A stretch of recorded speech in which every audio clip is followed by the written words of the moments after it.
Hello, and welcome to Go English Tutorials telling of the story of The Three Little Pigs. This version of The Three Little Pigs comes from the Project Gutenberg ebook website. On this website, you can access books that are free for use under license of the Project Gutenberg. The website is www.gutenberg.org. The Story of the Three Little Pigs, with drawings by L. Leslie Brooke. Once upon a time, there was an old sow with 3 little pigs, and as she had not enough to keep them, she sent them out to seek their fortune. The first that went off met a man with a bundle of straw, and said to him, "Please, man, give me that straw to build me a house," which the man did, and the little pig built a house with it.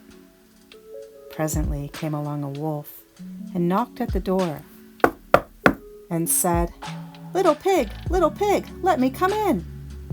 To which the pig answered, "No, no, by the hair of my chinny chin chin." "Then I'll huff, and I'll puff, and I'll blow your house in," said the wolf. So he huffed, and he puffed, and he blew his house in, and ate up the little pig. The second pig met a man with a bundle of furs, and said, "Please, man, give me that furs to build a house," which the man did, and the pig built his house. Then along came the wolf, and said, little pig, let me come in." "No, no, by the hair of my chinny chin chin." "Then I'll puff, and I'll huff, and I'll blow your house in." So he huffed, and he puffed, and he puffed, and he huffed, and at last he blew the house down, and ate up the second little pig. The third little pig met a man with a load of bricks, and said, "Please, man, give me those bricks to build a house with."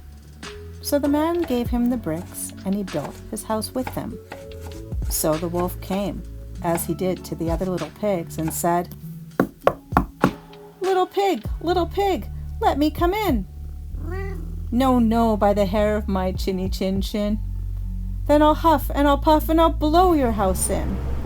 Well, he huffed, and he puffed, and he huffed, and he puffed, and he puffed, and he huffed, but he could not get the house down. When he found that he could not, with all his huffing and puffing, blow the house down, he said, "Little pig, I know where there is a nice field of turnips." "Where?" said the little pig.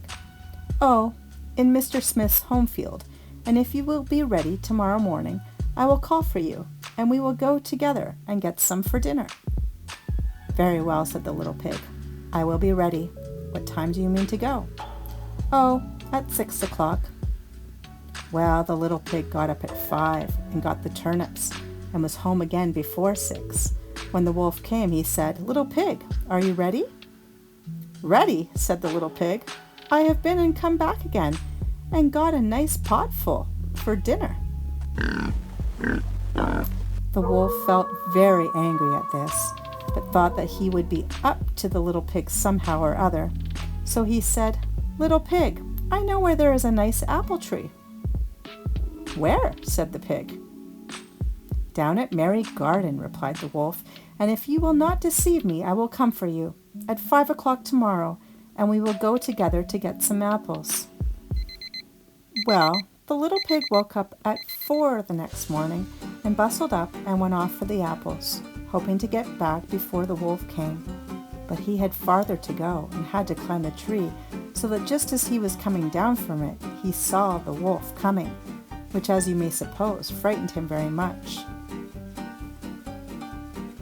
When the wolf came up, he said, "Little pig, what? Are you here before me? Are they nice apples?" "Yes, very," said the little pig. "I will throw you down one."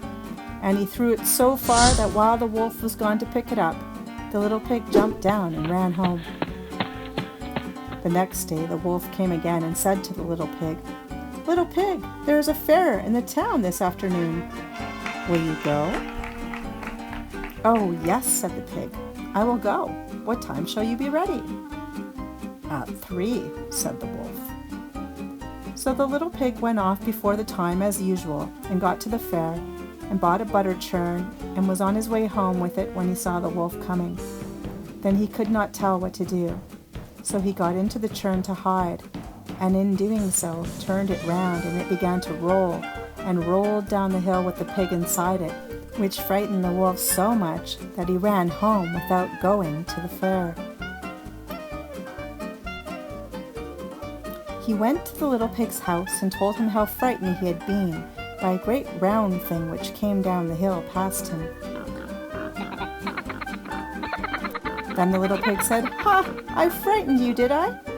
I had been to the fair and bought a butter churn, and when I saw you, I got into it and rolled down the hill." Then the wolf was very angry indeed and declared he would eat up the little pig and that he would get down the chimney after him. When the little pig saw what he was about, he hung on the pot full of water and made up a blazing fire, and just as the wolf was coming down, took off the cover of the pot, and in fell the wolf. And the little pig put on the cover again in an instant, boiled him up and ate him for supper, and lived happily ever after. The end. Thank you for listening to the famous story of the Three Little Pigs. I hope you enjoyed the story today, and remember to keep studying English. Thank you for watching To Go English Tutorials. Thanks again to Insight for providing the audio for Gravelike and Amusing Times. And much appreciation to the fabulous Project Gutenberg. Have a great day.